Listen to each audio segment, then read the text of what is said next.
কোনো সুস্থ স্বাভাবিক মানুষ কি একটা ভাতের টিফিন ক্যারিয়ার নিয়ে এরকম ভাবে অফিসে যায়? তোমার বাসার মানুষজন কোনো কিছু বলে না? বাসার মানুষ আবার কি বলবে? মাই তো আমাকে খাবার রেডি করে দেয় টিফিন ক্যারিয়ারে। তুমি যে সকালবেলা গুড মর্নিং লিখে পোস্ট করছো, কি ছবি পোস্ট করছো তুমি? কেন আমার ছবি পোস্ট করছি, কেমন হয়েছে? দেখছো নিজের বডির অবস্থা দেখছো? পেটটা পুরো ঢোলের মতো হয়ে আছে। আমার ফ্রেন্ড সার্কেল ক্লাসমেটরা পর্যন্ত স্ক্রিনশট নিয়ে নিয়ে আমাকে বারবার পাঠাইতেছে, বলছে তোর বয়ফ্রেন্ডকে একটু ডায়েট করতে বলতে পারিস না, একটু এক্সারসাইজ করতে বলতে পারিস না। আমাকে এম্বারেস করে ফেলছো তুমি পুরা। গল্পের নাম হচ্ছে সবার উপরে ভাত। এটি কালবেলার প্রোডাকশন। নাটকটি রচনা ও পরিচালনায় আমি নিজে। গল্পের সবচেয়ে বড় ক্রাইসিস ভাত। ভাতের জন্য একটা মানুষের আমরা হয় না, অনেক সময় অনেকের হ্যাবিট থাকে বাইরে বিরিয়ানি, কাচ্চি, মোরগ পোলাও, খিচুড়ি সব খেয়ে গেলেও বাসায় যে অল্প কয়েকটা ভাত খায়।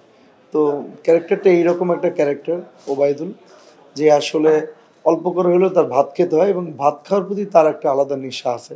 ভাতকে কত মজা করে খাওয়া যায়, কত রকমের আচারের তেল, কত ধরনের ভর্তা, মরিচ, বোম্বাই মরিচ, বিভিন্ন ভাত খাওয়ার কৌশল।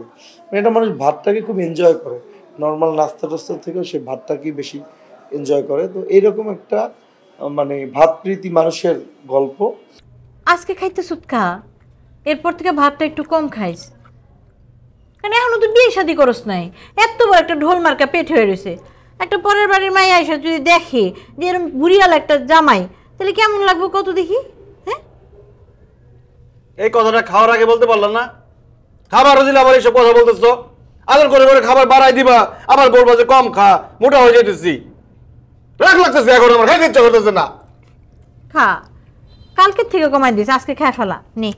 এবং এইটা খাইতে যে তার শারীরিক, তার ভালোবাসা, প্রেম, একটু মোটা হয়ে যাওয়া, পেট বা বেড়ে যাওয়া, ফ্যামিলি ক্রাইসিস, তার বাবার একটা এর জন্য ক্রাইসিস ছিল।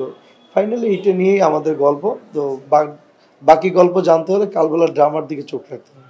এখানে প্রধান চরিত্রে অভিনয় করছে নিলয় আলমগীর, হিমি। আমাদের এখানে আছে শহীদুল নবী, রত্না আপা, তারপর আছে আশরাফুল আলম সোহাগ, তারপরে আছে আমাদের আলামিন সবুজ। এছাড়াও অনেক কয়েকজন বড় অভিনেতা অভিনেত্রী আছে। আমাদের যেমন একটা নাম আছে মাছে ভাতে বাঙালি। তো আমাদের দেশের মানুষ তো একটু ভাত ভাত খাওয়ার প্রবণতা বেশি থাকে। তো সেই জায়গা থেকে বেশি মানুষের সাথে কানেক্ট করবে এই ধরনের একটা ক্যারেক্টার, যারা ভাতকে একটু ছোট করে, ভাতকে অ্যাভয়েড করে। হ্যাঁ, বা বেশি আমরা যেটা বুঝাইতে চাই যে এটা আসলে আমাদের একটা ঐতিহ্য এবং এটা আসলে ওভার খাওয়া ঠিক না, কিন্তু এটাকে অ্যাভয়েড করার মতো কোনো অপশন নাই। এটাকে আমরা খাইতে হবে, কিন্তু পরিমাণ হয়তো কম খেতে হবে।